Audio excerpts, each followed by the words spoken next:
Let's take a look at in-chart editing for the detailed formatting that we can do with ActiveGraf. But before we even do that, I want to explain one thing. If your chart, on the rare occasion that it doesn't load, sometimes, very rarely, you'll get basically just the ActiveGraf logo in the middle of a chart. All you need to do is to go up to the top right corner until this little arrow box comes up. You click in there and you hit reload. And that takes care of these kind of chart loading things that happen. They happen very rarely, but if they do, no panic. Just click into the box and hit reload. Also, I wanted to mention that if for any reason your computer has been asleep or dormant, the file's been open for a long time, it can happen that charts don't respond. All you need to do at that case is to close the PowerPoint and the associated Excels and reopen them, and everything will work again. So let's just get back into the formatting. As I said, we have this very intuitive in-chart editing and formatting facility in ActiveGraf. You just click on the expand button, and immediately you'll see that the chart elements show up larger, so they're easier to format. And you'll see that the menu is always context specific. When you first open the chart, you can adjust the color palette. You can choose the background color.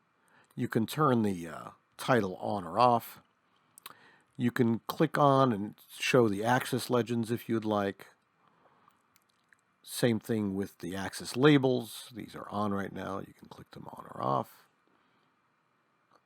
The data labels, also you can toggle all of them on or all of them off. In this case, we're just going to put on, say, a few of these. Now, let's use just that one. And you can also turn the legend on or off, or put it on the right, left, or bottom. This button here is the plot area button.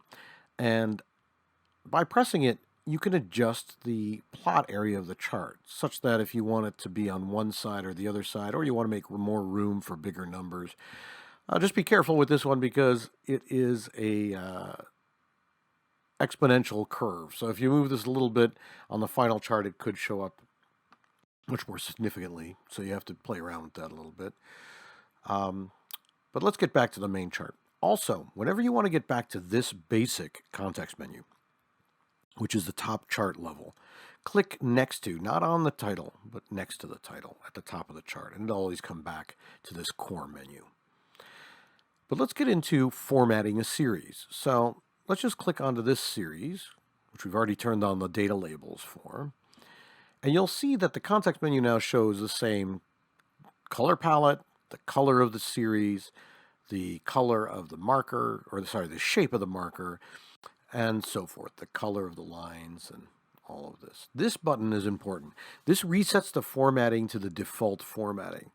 We'll get into a little bit more detail on that later.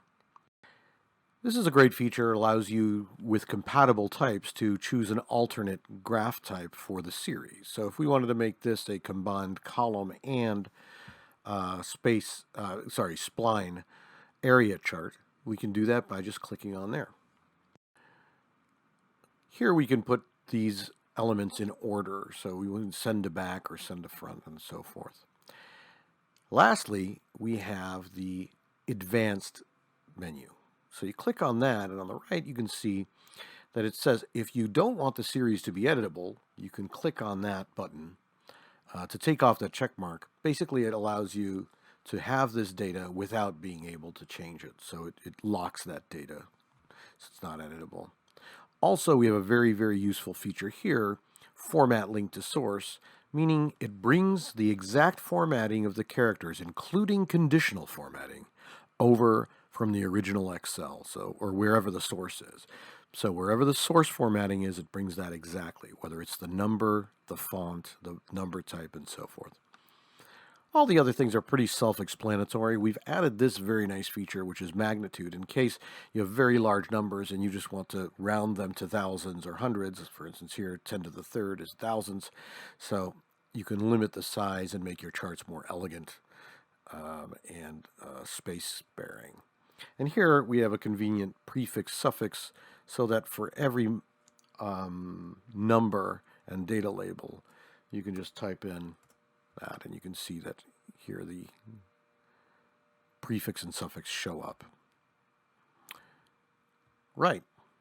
So now you notice that in this series, one element is black. That's because we have a point editor. And this brings up an important part of our formatting, in chart formatting interface. When you click once on something, it brings up that whole series in the first level of the menu. And if you double click on that single part, then it highlights the next level of the menu. In the case of series, that means this one point can be edited just like the series, but separately to give emphasis and so forth. So I've double clicked on this. Now, if I wanted to rejoin the formatting, this single point, I wanted to rejoin the formatting of the series, all I need to do is click, again, the Reset Formatting button. I can do the same by clicking on the numbers. So you see I click once, and it shows the whole series of data labels. If I click on it twice, it's just that data label that is shown. And once I do double-click onto text generally in the chart, you see the context-specific, very familiar text editing functions. If you click onto a chart, so I could change this, for instance, to a larger size or a different font color or whatever.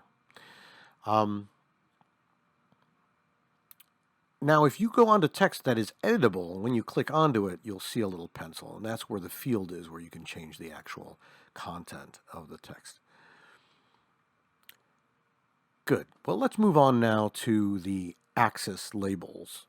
If I click once onto the axis labels, it brings up the context menu for the axes themselves, including grid line, label, the axis title I can turn on and off, resetting it to the default, etc. Here, currently, there's no line set, but if we set it to 1, you'll see there's a line there, for instance. We can change the color just as you'd expect. Now, if I go here again, following our click and double click thought process and UI, if I double click, I get the font specific context menu, which can be changed, which allows for font changes. Right?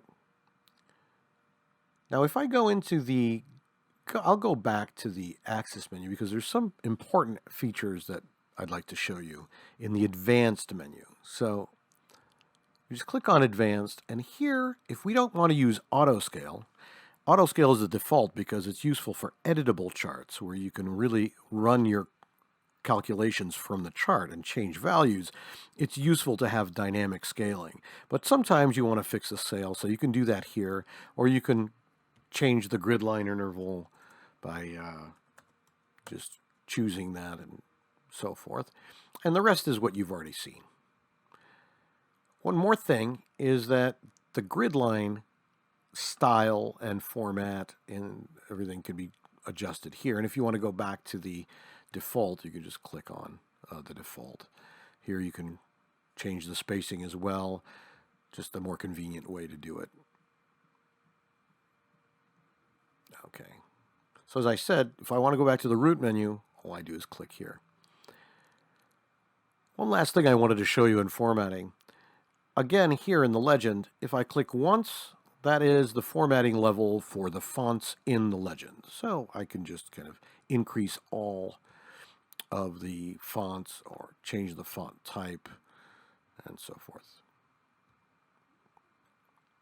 If I double click, what happens is it lifts that specific one out, and I can not only change individually the font and the way the whole character and spacing is, but I can also change the content. If I wanted to change the name of this series for this chart specifically and save it as a different thing, I can do that here.